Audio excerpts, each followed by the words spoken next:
Alright, good morning everyone. So today we will continue with the chapter 9, Heredity and Evolution, and in that you have already studied about various laws of inheritance. है ना? So let us see now. You have studied this. You also know how to determine the sex. Now, what is evolution? We are going to study in detail what is evolution. Basically, we are going to study with the help of example. Right? Variation. So children, before I go into variation, before I go into evolution, or we begin this journey many thousands of years back, let us know about the meaning of some more words, and that I have already explained last time, but again I am doing it. That is variation. What do you mean by variation? So variations are basically that if the parent generation has certain characters, and in copying it, in DNA copying, there are new characters which are developed in the progeny, we say it variation. I know. Let us take, if we take asexual reproduction, and this is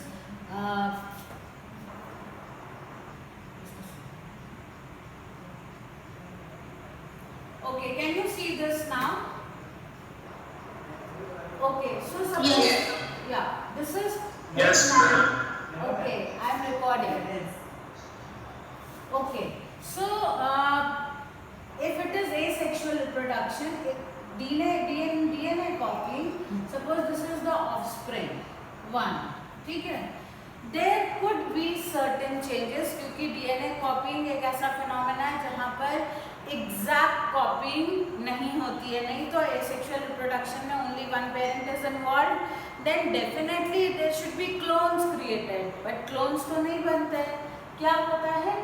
exact copies नहीं होती है, हाँ very close to exact copies होती है. 99% similarities होती है, लेकिन 1% या 0.9% डिफरेंसेस होते ही हैं, क्योंकि डीएनए कॉपिंग में प्रॉब्लम आती ही है.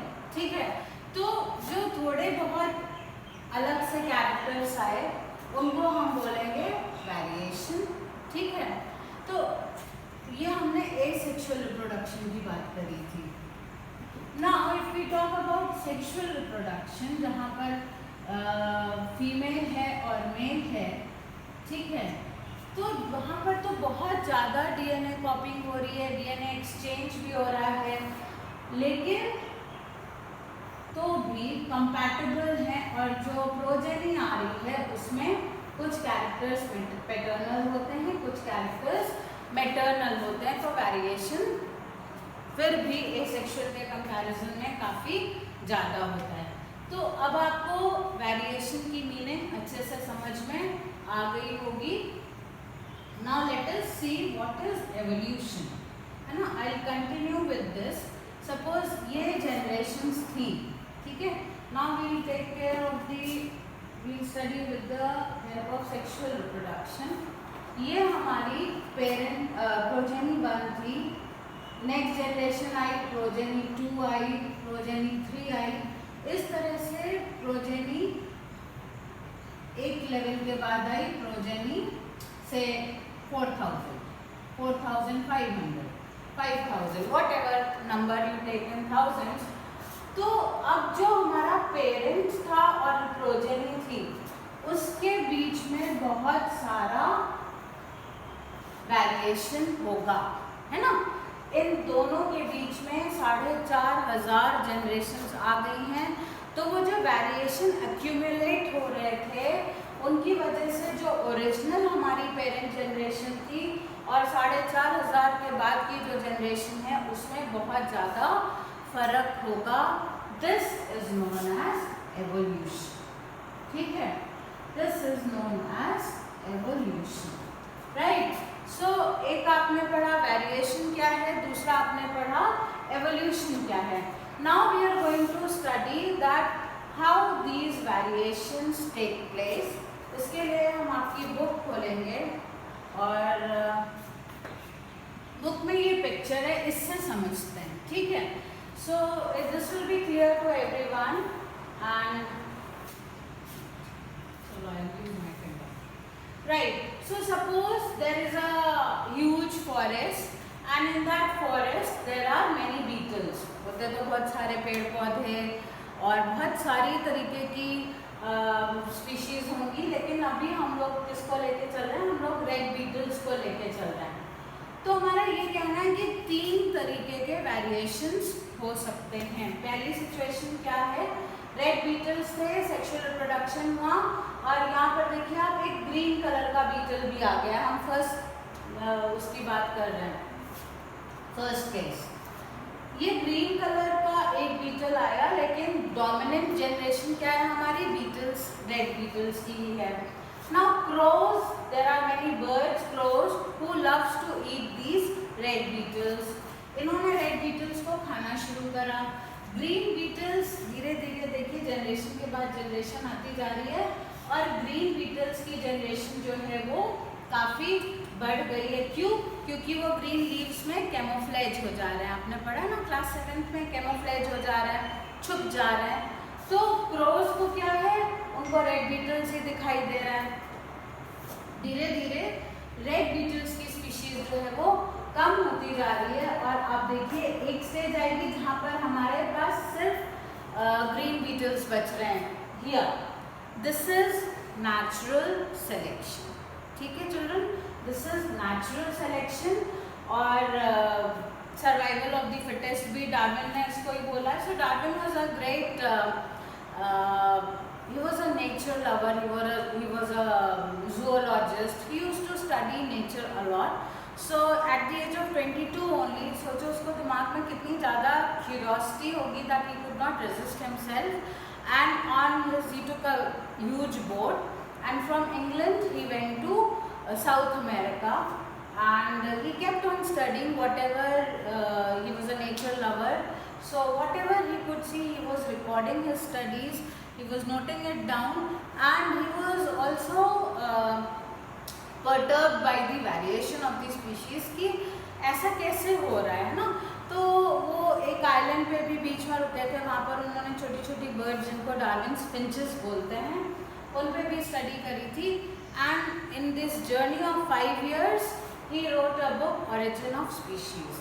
In that Origin of Species he has talked about natural selection कि नेचर का अपना एक तरीका होता है और जो ज़्यादा अच्छा जिसकी सर्वाइवल स्किल्स होती हैं नेचर उनको ही सेलेक्ट करती है, which is known as survival of the fittest. यहाँ पर फिटनेस क्या थी, यहाँ पर ग्रीन कलर वाले बीटल्स ने आया तो वो वेरिएशन से कलर था, लेकिन वो क्योंकि उनके जेनेटिक लेवल पे आ गया था चेंज, इसलिए वो आगे की जनरेशंस में कंटिन्यू हो गया। तो यहाँ पर सर्वाइवल ऑफ द फिटेस्ट हो गई, ठीक है। तो एक ये तरीका होता है जिससे हमें वेरिएशंस मिलते हैं और नई स्पीशीज होती हैं। दूसरा क्या तरीका है कि दूसरे केस में क्या हुआ, ब्लू कलर का रेड की बीटल की स्पीशीज में जेनेटिक वेरिएशन हुआ और एक ब्लू कलर का बीटल आया। लेकिन क्योंकि ब्लू कलर भी कौवों को दिखता है, बर्ड्स कैन स्पॉट ब्लू, तो वो भी डोमिनेंट था, ग्रीन कलर ही कैमोफ्लेज हो सकता है ना। तो ऐसा जनरेशन पे फर्क नहीं पड़ा और रेड और ब्लू अपनी जनरेशन आराम से थी, ठीक है। हुआ क्या कि उसी जंगल में उस तरफ से जिस तरफ येलो की पॉपुलेशन थी वहाँ से एलिफेंट्स का हर्ड जा रहा था और एक्सीडेंट हुआ। जहाँ जहाँ एलिफेंट के फुट पड़े वहाँ वहाँ की जनरेशन्स पूरी स्वाइप आउट हुई और ऐसे फुट पड़े बेसिकली रेड बीटल्स हमारे सारे के सारे खत्म हो गए, ठीक है। तो हुआ क्या, सिर्फ ब्लू वाले बचे और आगे चल के कौन सी हमारी स्पीशीज बची, ब्लू वाली, ठीक है। तो ये क्या यहाँ पे क्या हुआ, यहाँ पर एक्सीडेंटल वेरिएशन हुआ, एक्सीडेंट हुआ जिसकी वजह से सारे के सारे रेड बीटल्स खत्म हो गए और ब्लू बीटल्स बचे रह गए और उनकी स्पीशीज आगे बढ़ी। फिर उसके बाद क्या हुआ, एक third case scenario third case scenario ये है कि रेड बीटल्स थे बहुत सारे, बट धीरे धीरे उस साल वहाँ पे सूखा पड़ गया और बहुत ज़्यादा लीव्स और फोलिएज नहीं थी, है ना। तो बीटल्स की नंबर तो बढ़ती जा रही थी, लेकिन उनको खाना कम मिल रहा था। They were getting less food. So what happened because of the less food, their size reduced for many generations. फिर क्या हुआ, लेकिन जैसे ही वापस वेदर अच्छा हुआ, फोलिएज बढ़ी, अच्छी रेन्स थी, है ना, तो फोलिएज कवर जैसे जैसे उस एरिया में बढ़ा, फॉरेस्ट के जहाँ पर ये लोग रह रहे थे, इन्हें वापस से खाना मिला और इनकी साइज वापस से बढ़ गई. तो इससे हमने क्या कंक्लूजन निकाला, इससे ये कंक्लूजन निकला कि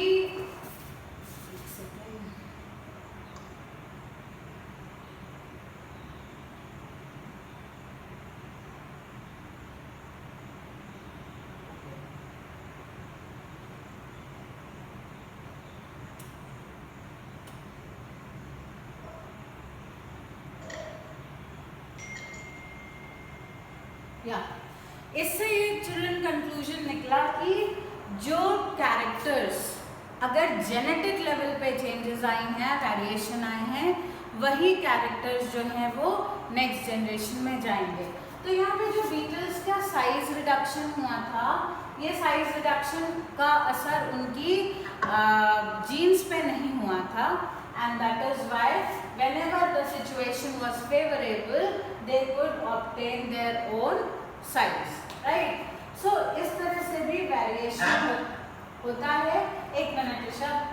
तो क्या हुआ यहाँ पर, इनहेरिटेड वेरिएशंस वो थे जो कि हमने जेनेटिक लेवल पे इनहेरिट करे, ठीक है, और एक्वायर्ड होंगे वो हमने एक्वायर कर लिया था, क्योंकि खाना हमारे पास ज़्यादा नहीं था, हमने अपनी साइज़ छोटी कर ली थी. जैसे ही हमें खाना वापस मिला, हम अपनी साइज़ में वापस आ गए. तो ये हो गए आपके एक्वायर्ड इनहेरिटेंस, ठीक है. तो ये acquired characters, not inheritance. So we have two types of characters, inherited and acquired. एक और एग्जाम्पल, साइंटिस्ट ने कुछ भी, जब अपन डिस्कवरी हम लोग करते हैं, then we prove it by doing the same experiment on the other things, है ना. Likewise, these days people are discovering, trying to discover corona vaccine. Every country, every lab is performing it. So if say Russia yesterday said that they have discovered the vaccine, never mind other countries, what will they do? और even the other scientists, other pharmaceutical companies, क्योंकि इस समय तो बहुत बड़ी अगर उनके लिए बिजनेस बून हो जाएगा अगर if they discover a vaccine, है ना, because the whole population of the world requires that. So the other scientist would be experimenting it. तो जब बात हुई acquired and inherited and characters की, तो इनहेरिटेड तो चलिए जो हमारे जीन्स पे आया वो इनहेरिट होगा ही. एक्वायर्ड की जब बात हुई तो इन लोगों ने क्या किया, वाइट माउस, रैबिट, ये सारे एनिमल्स के ऊपर में ह्यूमंस ने बहुत एक्सपेरिमेंट किए, क्योंकि इनकी जनरेशन्स जल्दी जल्दी आती जाती हैं. प्लस मैमल्स हैं तो काफ़ी ह्यूमन से भी इनकी कुछ कैरेक्टरिस्टिक्स तो रिजेंबल कर ही जाते हैं, because they are vertebrates and mammals, we are also vertebrates and mammals. तो एक एक्सपेरिमेंट में क्या किया गया, उन्होंने चूहों की पूंछ काटते गए, ठीक है, और उनकी प्रोजेनी कराई. सिलेक्टेड थे, लेबोरेटरी में हो रहा था, तो वो चूहों की पूंछ काटते जा रहे थे और सर्जरी से ऑफ कोर्स. तो ये देखना चाह रहे थे कि अगर हमने चूहे की पूंछ काटी है तो अगली जनरेशन में पूंछ होती है कि नहीं, whether the mouse have the tail or not, but the tail was very much there. तो क्या हुआ, ये इनहेरिटेड कैरेक्टर नहीं था. इनहेरिटेड कैरेक्टर कब होता है, जबकि उसकी जर्म सेल्स की जीन में चेंजेस होते हैं, only then that character is inherited. Alright, so this is the inherited and acquired characters. इसके बाद हम लोग देखेंगे व्हाट इज जेनेटिक ड्रिफ्ट आ रही है, कि जेनेटिक ड्रिफ्ट क्या होती है. एक्वायर्ड एंड इनहेरिटेड ट्रेट्स हो गए हम लोगों के. चार्ल्स डार्विन ने बहुत ट्रैवल किया अब डार्विन जी के समय ट्रेजेडी क्या होगी कि उस समय इंटरनेट नहीं था और कम्युनिकेशन भी इतना नहीं था। जब डार्विन ऑरिजिन ऑफ स्पीशीज लिख रहे थे और अपने एक्सपेरिमेंट्स कर रहे थे, एक तो वो जब 5 साल बाद लौटे वो इतना ज़्यादा ट्रैवल कर चुके थे that he started doing his experiment at his place in England. उसी सेम टाइम पीरियड में ऑस्ट्रिया में sir Gregor John Mendel was working on laws of inheritance. तो अगर उसी समय डार्विन और मेंडल साहब की मुलाकात या कनेक्शन हो गया होता तो उस समय ही बहुत सारे हमारे इनहेरिटेंस रिलेटेड लॉज जितने हैं या थ्योरीज हैं, हाइपोथेसिस हैं, वो सारी क्लियर हो गई होती। बट अनफॉर्चुनेटली ऐसा नहीं हो सका। And then people were working also कि ओके ओरिजिन ऑफ लाइफ हुई कैसे अर्थ पे। तो पुरानी अर्थ कैसी थी, 4.5 million years back earth was a fire ball, है ना। And the theory given by him and the other scientist, it was like the life originated in water. ठीक है, तो वाटर में कैसे ओरिजिनेट हुई, बहुत सारे दूसरे साइंटिस्ट भी आए, उन लोगों ने पुरानी प्रिमिटिव अर्थ का एटमॉस्फेयर क्रिएट किया। और उस स्टैनले मिलर एंड यूरेका, अगर आप 11th में बायो लीजिएगा आपको पूरा एक्सपेरिमेंट दिखेगा, उन्होंने पुरानी अर्थ जैसा एटमॉस्फेयर लाइफ लेबोरेटरी में क्रिएट किया। And then they saw that जो मॉलिक्यूल्स थे उस समय वो ब्रेक हुए, कॉम्प्लेक्स मॉलिक्यूल्स, और simple once they came together and that is how we got a living organism which was like amoeba, unicellular। ठीक है, it was the primitive organism और उसमें ही evolution हुआ। और evolution का कोई डायरेक्शन नहीं है, हम लोग तो एक डायरेक्शन की ही बात कर रहे हैं। evolution could be in any of the directions, right? तो उसी यूनिसेलुलर अमीबा से मल्टीसेलुलर बने।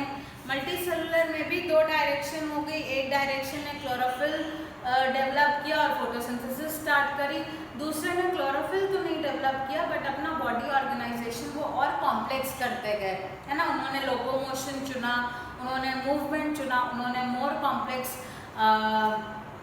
बॉडी ऑर्गेनाइजेशन चुना, है ना। तो हुआ क्या कि और वो डिपेंडेंट हो गए दूसरे वालों पे।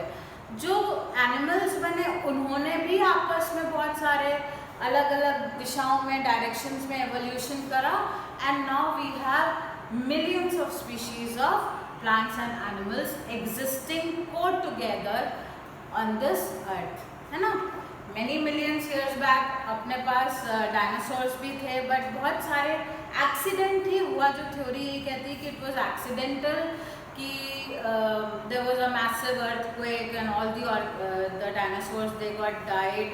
So there are so many theories that how the dinosaurs became extinct from Earth. But देखिए डायनासोर की ही they were considered reptiles, तो उनके जैसे ही lizards हैं या बहुत सारे ऐसे creatures हैं जिनसे उनके characters resemble होते हैं। People study, we'll study about it later on. So let us move.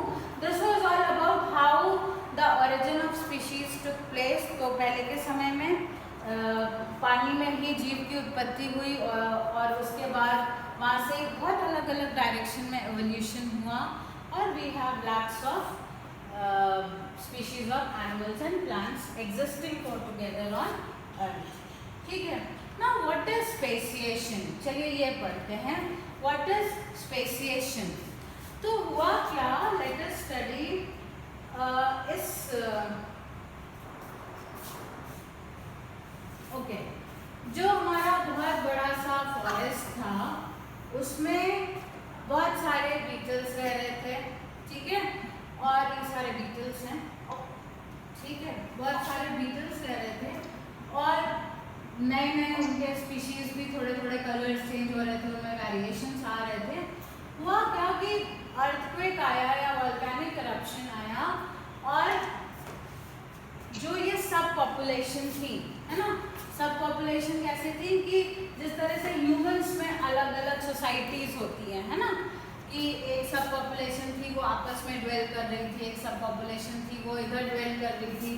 Beatles की ही बहुत सारी सब पॉपुलेशन थी और उसमें मेल और फीमेल अपनी उस सब पॉपुलेशन में ही मैच करके प्रोजेनी बना रहे थे। तो हुआ क्या कि एक नेचुरल डिजास्टर हुआ और उसकी वजह से बीच में एक बहुत चौड़ी सी नदी आ गई। ठीक है, जब ये नदी आई, अब नदी की बाढ़ की उसमें बीच वाले सारे बीटल्स तो बह गए। ठीक है,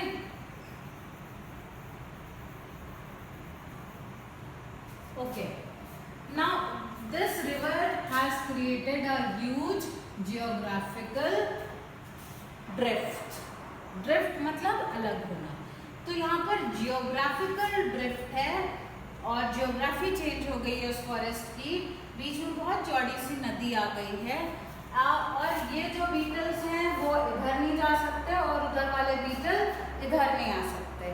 ठीक है, अब हो क्या रहा है, ये आपस में इनकी मीटिंग चल रही है, प्रोजेनी आ रही है, इनकी आपस में चल रही है और variations over the generations, variation इनके बराबर एड ऑन होते जा रहे हैं। ठीक है, उस एड ऑन होने की वजह से क्या हुआ, जेनेटिक ड्रिफ्ट आई, है ना। इन दोनों के जीन्स में बहुत चेंजेस आ रहे हैं क्योंकि इनकी जीन में अलग तरीके के वेरिएशंस आ रहे हैं, इनकी जीन्स में अलग तरीके के वेरिएशन आ रहे हैं और इस तरफ की जो सब पॉपुलेशन है उसकी जीन्स में अलग तरीके के वेरिएशंस आ रहे हैं। तो ये क्या हो गया, ये हो गया genetic drift. Is that clear?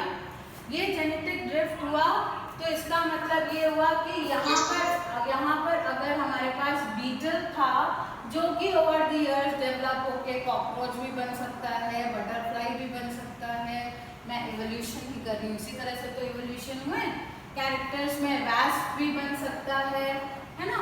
और इधर जो था, इधर इतना ज़्यादा चेंज हुआ कि ये वाले over the years they could become amphibians, they could become birds, they could become reptiles, कुछ भी बन सकते हैं over the course of thousands of years। ठीक है, तो यहाँ पर क्या हुआ, जेनेटिक ड्रिफ्ट बहुत ज़्यादा हो गई। चलिए कम जेनेटिक ड्रिफ्ट की बात करते हैं कि स्पेसिएशन क्या होता है। स्पेसिएशन का मतलब है, डेफिनेशन आएगी कि जो नई स्पीशीज डेवलप होती हैं। अच्छा, स्पीशीज़ को हम डिफ्रेंशिएट कैसे करते हैं? स्पीशीज़ को डिफ्रेंशिएट हम ऐसे करते हैं कि these species are not sexually compatible, मतलब कि वो आपस में रिप्रोड्यूस करके नई स्पीशीज़ नहीं दे सकती हैं, नया ऑर्गेनिज्म और प्रोजेनी नहीं दे सकते हैं, तो वो अलग अलग स्पीशीज़ हो गए। ठीक है, फॉर एग्जाम्पल अगर बाई चांस ऑर्गेनिज्म सरवाइव कर भी गई प्रोजेनी तो वो खुद रिप्रोड्यूस करने के लायक नहीं होगी। दो बहुत अच्छे एग्जाम्पल्स हैं, एक आपका म्यूल मैंने दिया था, हॉर्स एंड डोंकी। तो donkey is another species and horse is another species, they are not compatible to produce a next generation. But उन्होंने जो कुछ प्रोजेनी में पोनीज हमारे सरवाइव कर सकते हैं, कर जाते हैं, बट वो खुद से नई पोनी की जनरेशन रिप्रोड्यूस नहीं कर सकते हैं। अदरवाइज बाकी की अदर स्पीशीज में it is just not possible to create a progeny. दूसरा एग्जाम्पल है लायन एंड टाइगर, अलग अलग स्पीशीज हैं, वो सेक्सुअली रिप्रोडक्शन के लिए कंपैटिबल नहीं है, तो भी साइंटिस्ट ने एक्सपेरिमेंट किए, उन्होंने लाइगर बनाया, है ना, lion and tiger liger. But ligers एक तो सर्वाइव ज़्यादा नहीं कर पाते हैं, 10% ही उनकी survival chances. Even if they survive they can not reproduce their own ligers और लायंस और टाइगर्स। ठीक है, तो ये स्पेसिएशन यहाँ पर हो गया, मतलब नई नई स्पीशीज पैदा हो गई। ठीक है, so this is all about genetic drift and speciation. Let us see speciation में आगे क्या है। Okay, then evolution and classification. I have already told you कि लाइफ ओरिजिनेटेड इन वाटर और वहाँ से बहुत अलग अलग दिशाओं में इवोल्यूशन हुआ। और पहला इवोल्यूशन ही था कि यूनिसेलुलर से मल्टीसेलुलर हुए, दूसरा एवोल्यूशन क्या हुआ, जो मल्टीसेलुलर थे उन्होंने 2 डायरेक्शन में ग्रोथ अपनी शुरू करी, तो ये हम उनको क्लासिफाई करते जा रहे हैं, ठीक है। 2 डायरेक्शन में उनकी ग्रोथ हुई, एक फोटोसिंथेटिक हो गए, ऑटोट्रॉफ हो गए, एक हेटेरोट्रॉफ्स हो गए। ऑटोट्रॉफ्स में भी देखिए आपने पढ़ा हुआ है क्लास 9th में कि पहले थैलॉइड थे, थैलस था, एल्गी था, फंजाई आया, फिर ब्रायोफाइट्स आए, टेरिडोफाइट्स आए, फिर जिम्नोस्पर्म्स आए, एंजियोस्पर्म्स आए। तो ये सब क्या है, ये सब क्लासिफिकेशन है और एवोल्यूशन, ठीक है। Now tracing evolutionary relationship, I will begin this topic on my next turn because the time is over. So this is all for today. I will answer your queries.